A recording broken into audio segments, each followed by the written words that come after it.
Dal Vangelo secondo Luca.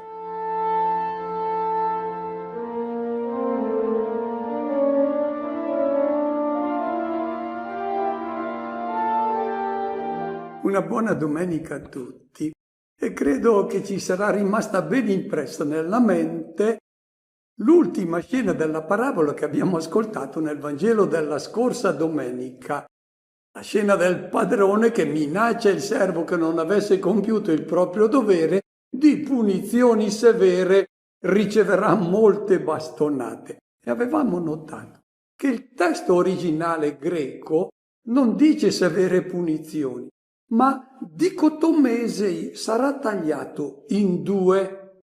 L'immagine è piuttosto cruda ed è stata suggerita dalle punizioni che erano inflitte in quel tempo. Ma la verità della parabola è molto seria. È l'invito a tenere presente che la nostra vita sarà valutata dal Signore e alla fine sarà tagliata in due parti, quella in cui ci siamo comportati secondo il Vangelo e quella in cui invece ci siamo lasciati sedurre dalla mondanità. Nel Vangelo di Matteo questa separazione è presentata con un'immagine che ci è più familiare, quella della separazione fra le pecore e i capri. E teniamo presente che non si tratta della separazione fra persone buone e persone cattive, ma è la vita di ognuno. Subirà un taglio in due parti, quella dei momenti in cui siamo vissuti per amore, quindi ci siamo comportati da agnelli, dando da mangiare a chi aveva fame, da bere a chi ha sete, rivestendo gli ignudi, e i momenti in cui abbiamo chiuso il cuore al fratello, ci siamo cioè comportati da capretti. Questa verità va tenuta presente per non ritrovarci alla fine di fronte a una drammatica sorpresa, vedere forse gran parte della nostra esistenza cancellata dalla storia di Dio. Ho richiamato la conclusione del brano evangelico della scorsa settimana per introdurre il brano di oggi, in cui noi sentiremo Gesù parlare di nuovo di divisione, ma non di quella che avverrà alla fine, ma quella che lui oggi provoca nel mondo con le proposte radicali del suo Vangelo.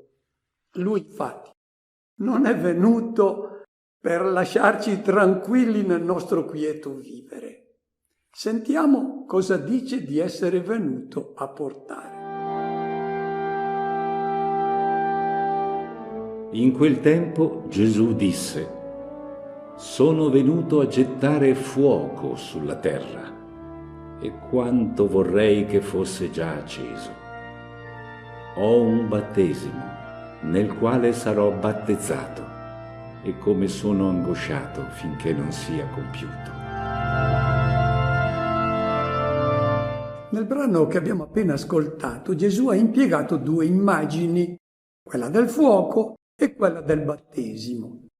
La prima allude alla missione che lui ha ricevuto dal Padre, portare il fuoco sulla terra. La seconda, il battesimo, lo vedremo, indica il prezzo che lui dovrà pagare per portare a compimento questa missione. Pagherà con la vita la scelta di voler dare inizio a un mondo nuovo con il suo fuoco. Il fuoco ha sempre risvegliato nell'uomo emozioni profonde, lo sperimentiamo anche noi. Basta che in un giorno in cui fuori nevica, noi ci mettiamo davanti al fuoco con un libro in mano, è difficile concentrarsi sulla lettura perché il fuoco richiama continuamente la nostra attenzione.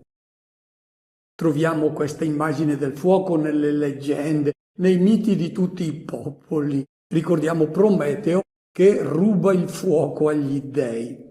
Questo indica che da sempre gli uomini hanno percepito la presenza di qualcosa di celeste, di divino nel fuoco. E non desta meraviglia quindi che questa immagine sia impiegata spesso anche nella Bibbia, e per comprendere le parole di Gesù dobbiamo rifarci all'Antico Testamento dove il termine fuoco, esh, in ebraico, si sente addirittura in questo termine il sibilo della fiamma, esh, ricorre quasi 400 volte. Il fuoco nella Bibbia è anzitutto immagine del divino. Nel libro di Giobbe, al capitolo 1, la folgore è chiamata fuoco di Dio perché scende dal cielo. La colonna di fuoco che accompagna il popolo di Israele nel deserto è la presenza di Dio indicata da questo fuoco. Anche la fiamma che si presenta nel buio della notte quando Dio fa alleanza con Abramo, passando come fiamma di fuoco attraverso gli animali divisi. Anche nel libro dell'Esodo, quando Mosè sale sul monte, Dio scende come fuoco sul Sinai. Ma il racconto più famoso, lo ricordiamo, è quello del roveto che arde e non si consuma. E nel libro del Deuteronomio, al capitolo 4, si dice direttamente: Dio è un fuoco che divora. E anche per parlare della presenza del divino nell'uomo si ricorre all'immagine del fuoco. Se Dio è fuoco, il divino nell'uomo è presentato con la stessa immagine. Geremia sente dentro di sé ardere la parola di Dio che poi lui deve annunciare al popolo e dice: è un fuoco ardente che infiamma le mie ossa. Lui si sforza di contenerlo, ma non ci riesce. Il fuoco. Questa quindi è la prima immagine che noi troviamo nell'Antico Testamento. Fuoco, simbolo del divino. Ma il fuoco non serve solo per cuocere il pane, per scaldare. Brucia e diventa il simbolo della purificazione. Brucia tutto ciò che disturba, che dà fastidio. Nella Bibbia è impiegato quindi il fuoco come immagine dell'intervento di Dio per eliminare tutto il male.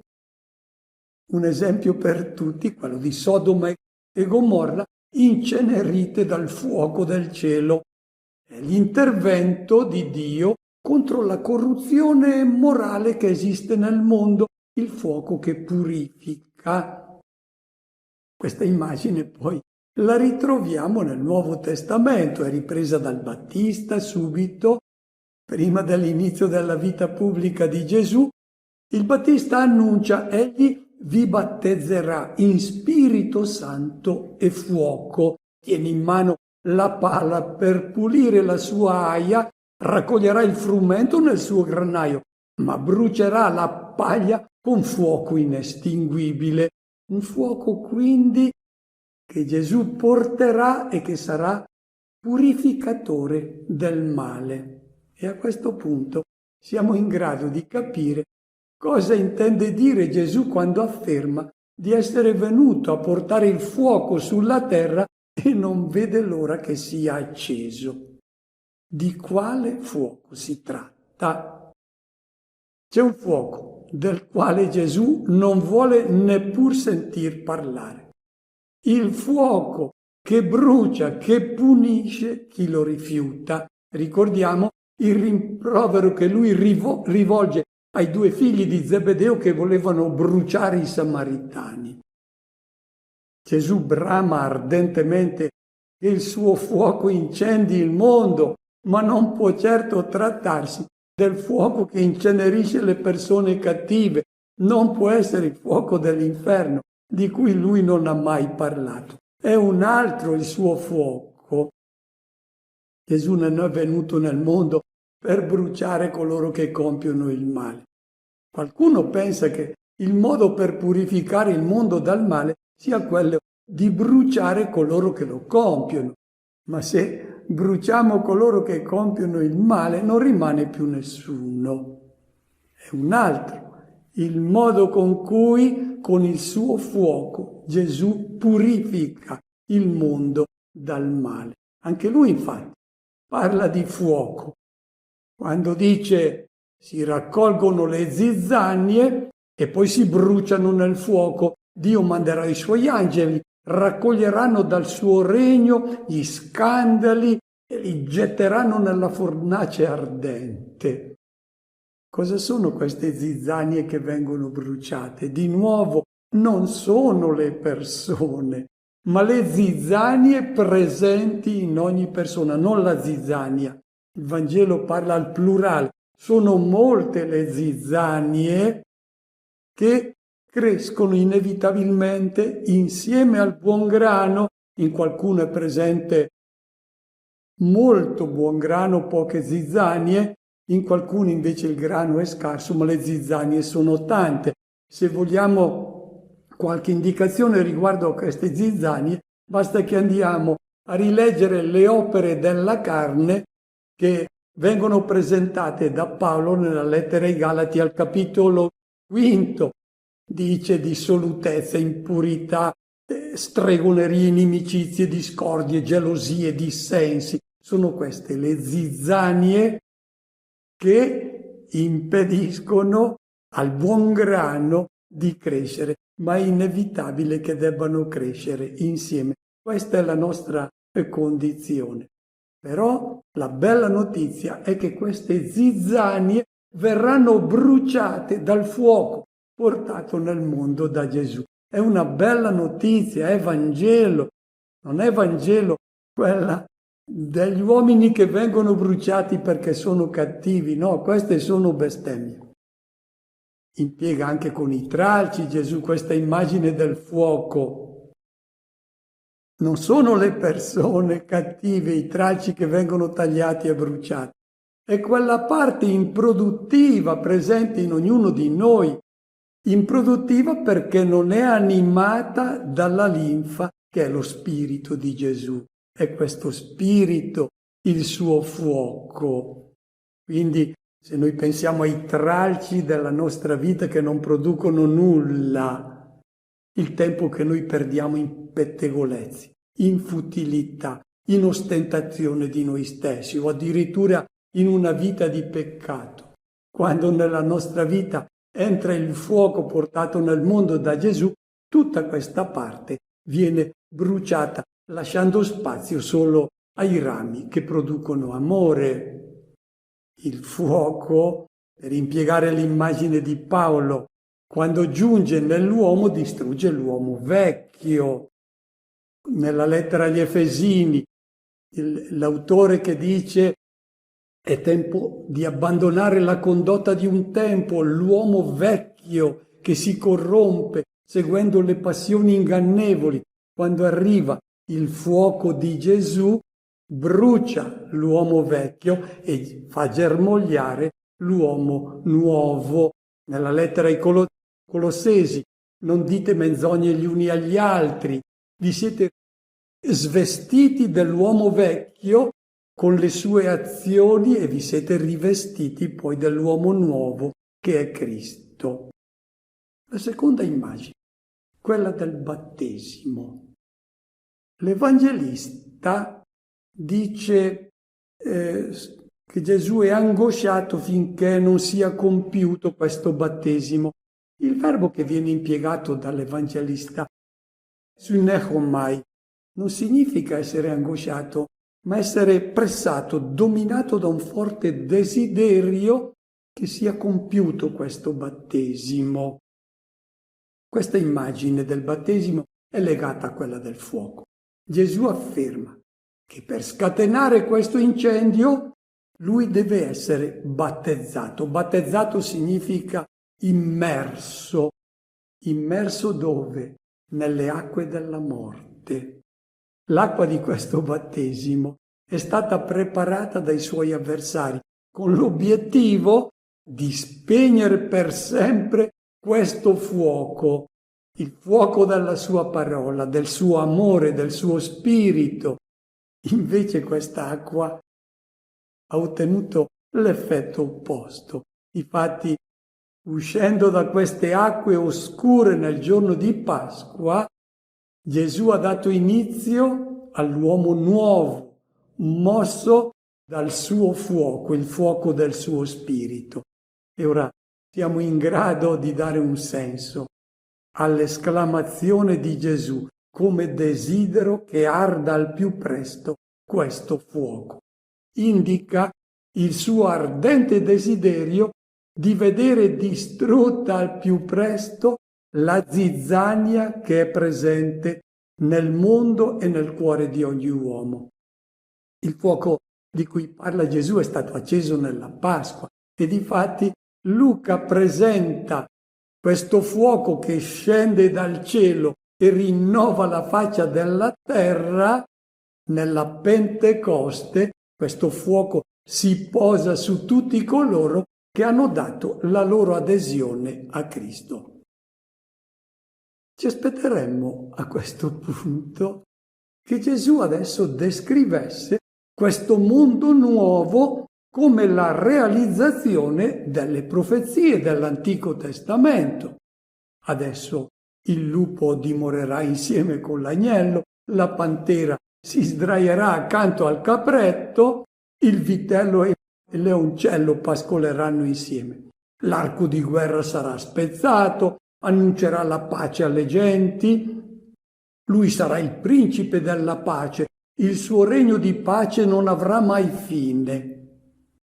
Queste sono le profezie che noi ci aspetteremmo che Gesù ci dicesse adesso si realizzano. Sentiamo invece che cosa ci annuncia. Pensate che io sia venuto a portare pace sulla terra? No, io vi dico, ma divisione. D'ora innanzi, se in una famiglia vi sono 5 persone, saranno divisi 3 contro 2 e 2 contro 3. Si divideranno padre contro figlio e figlio contro padre, madre contro figlia e figlia contro madre, suocera contro nuora e nuora contro suocera. L'Evangelista Luca ci ha raccontato che nel momento della nascita di Gesù a Betlemme gli angeli hanno annunciato pace agli uomini amati dal Signore. Nella lettera agli Efesini si dice che Gesù è la nostra pace. Qui invece, al posto della pace, Gesù parla di divisioni, di conflitti provocati dalla sua venuta. E per descriverli ricorre a un testo ben noto del profeta Michea, il quale, per presentare con un'immagine la società in cui vive e che è sconvolta fin dalle fondamenta, dice: questa società, il figlio insulta il padre, la figlia si rivolta contro la madre, la nuora contro la suocera e i nemici dell'uomo sono quelli di casa sua. Gesù riprende questa immagine per annunciare che il mondo vecchio che lui vuole mettere in causa non si sarebbe rassegnato a scomparire e avrebbe fatto opposizione alla novità del Vangelo. Il vecchio e il nuovo sarebbero entrati in conflitto. Nell'immagine impiegata da Gesù, il vecchio è rappresentato dal padre, dalla madre, dalla suocera, che indicano la fedeltà alla tradizione, il si è sempre fatto così. La novità invece è raffigurata dalla nuova generazione, il figlio, la figlia, la nuora. E fin dall'inizio del suo Vangelo, Luca ha parlato di una inevitabile divisione che Gesù avrebbe provocato nel mondo. Il vecchio Simeone prende fra le braccia Gesù bambino, poi si rivolge a Maria e le dice: egli è qui per la caduta e la risurrezione di molti in Israele e come segno di contraddizione, e anche a te una spada trafiggerà l'anima. È la famosa profezia della spada, che ha ricevuto tante interpretazioni, ma è certamente l'annuncio di una divisione molto dolorosa. Una divisione che, come sappiamo, è avvenuta all'interno del popolo di Israele, perché alcuni hanno accolto Cristo, altri lo hanno rifiutato. Pensiamo agli scribi, i sacerdoti del Tempio soprattutto, Anna e Caifa, che hanno visto buttare all'aria tutta la pratica religiosa, che a loro faceva anche molto comodo economicamente. Credo però che questa profezia Simeone abbia voluto rivolgerla direttamente alla persona di Maria. Lei era stata educata fin da piccola, secondo la tradizione dei suoi padri, e insieme con Giuseppe era una fedele osservante delle tradizioni del suo popolo. Anche lei ha fatto molta fatica a capire e ad accogliere la novità del Vangelo annunciato da suo figlio.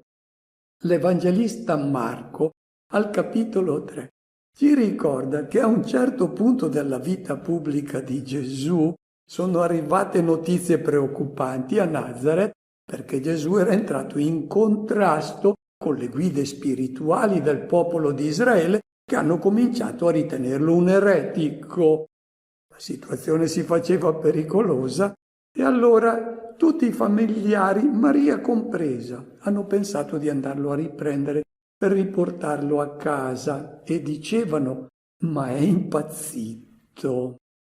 Hanno fatto fatica ad accogliere la novità del Vangelo. Anche Maria ha capito tutto dopo la Pasqua. Osservate come è raffigurato nel dipinto che ho collocato sullo sfondo il distacco di Gesù da sua madre quando ha deciso di lasciare Nazareth per dare inizio alla vita pubblica, non a Nazareth, a Cafarnao. C'è stata una dolorosa separazione. Quando ha scritto il brano evangelico che abbiamo appena ascoltato, Luca aveva sott'occhio la situazione delle sue comunità, dove questa divisione avveniva spesso in modo doloroso e drammatico, a volte all'interno delle stesse famiglie. Pensiamo a cosa accadeva quando un giudeo si faceva cristiano. Era ripudiato dalla sua famiglia, con tutte le conseguenze, compresa la perdita dell'eredità. Pensiamo anche oggi alla difficoltà che incontrerebbe un musulmano che decidesse di farsi cristiano. Eccola la divisione. Proviamo allora a verificare come avviene oggi questa divisione causata dall'incontro con il Vangelo. Il primo conflitto. Ognuno lo sperimenta in se stesso. Il Vangelo autentico, quando non si ferma alle orecchie naturalmente, ma giunge al cuore, non lascia più tranquilli. Crea inquietudini, provoca un'agitazione interiore perché ti fa notare gli egoismi che cerchi di camuffare, di giustificare, la tua indolenza, il tuo orgoglio, getta all'aria il tuo modo di gestire i beni, mostrandoti che in realtà sei cristiano di nome, ma gestisci il denaro esattamente come i pagani. Il Vangelo getta all'aria la tua vita tranquilla che si adatta a tutti i compromessi, illumina tutti i lati oscuri della tua vita. Insomma, il Vangelo non ti lascia più in pace. Se non senti questo conflitto dentro di te, vuol dire che non hai ancora capito cosa ti propone Gesù con il suo Vangelo. Secondo conflitto. Il Vangelo non inquieta soltanto il nostro intimo, butta all'aria anche tutta la vecchia società, quella fondata sulla competizione, sull'arrivismo, sul voler salire sempre più in alto per dominare, imporsi, per accumulare beni. Il Vangelo è una fiaccola accesa che vuole ridurre a un immenso rogo tutte le strutture ingiuste, vuole porre fine a tutte le condizioni disumane, discriminazioni, corruzione. E chi si sente minacciato da questo fuoco non rimane passivo, cerca di ostacolarlo con ogni mezzo. I costruttori di armi, per esempio, saranno molto disturbati dal Vangelo, si opporranno al Vangelo autentico. Chi ha dei beni da proteggere, dei palazzi da custodire, non vede di buon occhio che ci siano degli incendiari in circolazione. Una terza divisione che va messa in conto avviene all'interno della stessa comunità cristiana, quando ci si trova di fronte al Vangelo autentico. Qualcuno è più sensibile di altri, arriva prima a cogliere la novità e ad aderirvi. Non accetta che si continui a predicare false immagini di Dio, a perpetuare tradizioni e pratiche religiose che offuscano il messaggio evangelico. E non c'è da meravigliarsi che nasca un conflitto con chi invece è legato al passato. Ma ci sono delle divisioni che sono salutari e necessarie, anche se dolorose, quando si tratta di essere fedeli al Vangelo. È un mondo nuovo che deve nascere e come ogni nascita avviene nel dolore. Gesù conclude il suo discorso invitando a fare attenzione ai segni del mondo nuovo che sta nascendo. Sentiamo. Diceva ancora alle folle: quando vedete una nuvola salire da ponente, subito dite: arriva la pioggia, e così accade. E quando soffia lo scirocco, dite: farà caldo, e così accade. Ipocriti, sapete valutare l'aspetto della terra e del cielo? Come mai questo tempo non sapete valutarlo? E perché non giudicate voi stessi ciò che è giusto? Quando vai con il tuo avversario davanti al magistrato, lungo la strada cerca di trovare un accordo con lui, per evitare che ti trascini davanti al giudice e il giudice ti consegni all'esattore dei debiti e costui ti getti in prigione. Io ti dico, non uscirai di là finché non avrai pagato fino all'ultimo spicciolo. Gesù adesso si rivolge alle folle e nota che sono molto abili nel fare le previsioni del tempo. Se notano una nuvola o il soffio dello scirocco, sanno dire se il giorno dopo farà bel tempo oppure ci sarà pioggia. E rimprovera queste folle perché non sanno discernere il tempo presente. Non si rendono conto che ci sono dei segni che indicano la nascita di una nuova era e sono segni inequivocabili. Dove giunge il Vangelo, i demoni scompaiono, ci sono dei segni prodigiosi, li possiamo verificare anche noi. Dove giunge il Vangelo ed è accolto, i dissidi si ricompongono, cessano le guerre, regna la pace, l'armonia, l'attenzione ai bisogni del fratello, la ricerca della giustizia, si costruisce vita, non morte. Il richiamo è valido anche per noi oggi. Siamo così attenti ai segni che ci interessano, quelli dell'economia, della finanza, delle mode, dei saldi, e non è un male, ma cerchiamo di mantenere la stessa capacità di giudizio quando si tratta di eventi che riguardano le scelte più importanti della nostra vita. Per giudicare rettamente il tempo e fare ciò che è giusto, Gesù conclude il suo discorso con una similitudine che non è riportata nel brano della liturgia di questa domenica, ma la dobbiamo presentare perché è la conclusione logica di tutto il discorso che Gesù ha fatto.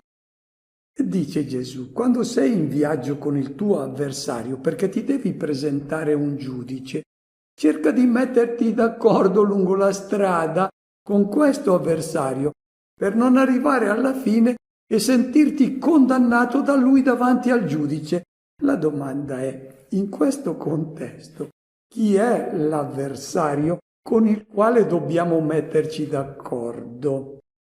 Proviamo a pensarci. Se io ho deciso di vendicarmi di un torto che mi è stato fatto, voglio farla pagare. C'è un avversario che mi dice non lo fare, si oppone alla scelta che ho fatto, mi impedisce di vendicarmi. Questo avversario è il Vangelo. E se ho l'opportunità di accumulare dei beni ricorrendo a qualche furberia, c'è un avversario che si oppone, che mi dà una sberla sulle mani che sto per allungare per prendere quei soldi, è il Vangelo. Se ho deciso un'avventura extraconiugale, c'è un avversario che mi dice non lo fare. Questo avversario è il Vangelo. E Gesù ci dice mettiti d'accordo con il Vangelo, sintonizzati con il Vangelo, perché altrimenti quando arrivi davanti al giudice, questo Vangelo ti accuserà e sarà troppo tardi dopo, perché gli errori che hai fatto non li puoi più recuperare, è parte della tua vita che viene cancellata. Non verrai condannato, ma il Vangelo ti dirà hai fatto degli errori, hai perso delle opportunità di amore nella tua vita. Auguro a tutti una buona domenica e una buona settimana.